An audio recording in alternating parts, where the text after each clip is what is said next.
There are a lot of steps to opening a mine in BC. Here's an overview to provide you with a framework. In the first stage of the mining process, a prospector stakes a claim. If you're over 18, been a resident of BC for more than half the year, and can pay $25, you can be a prospector. In the old days, prospectors staked a claim by pounding stakes into the boundary of their claim. Now, this is done online through a few clicks of a mouse. Once they've staked their claim, prospectors go looking for minerals on their claim.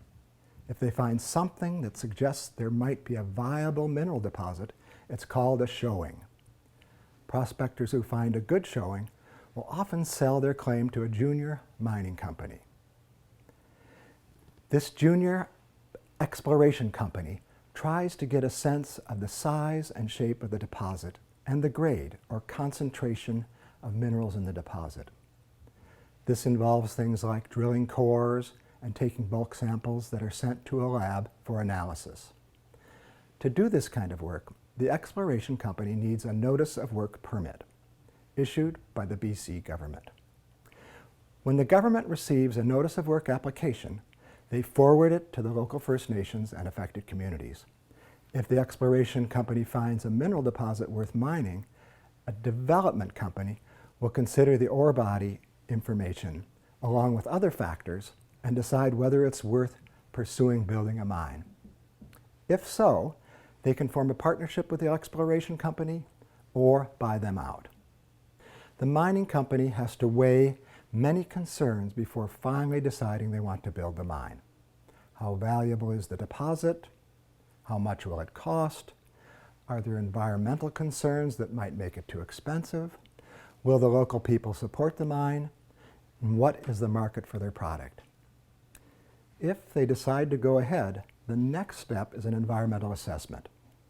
This is where the government and the public take a look at the environmental and social impacts of the mine, and the government decides whether or not to let it go ahead. Some smaller mines aren't subject to environmental assessments.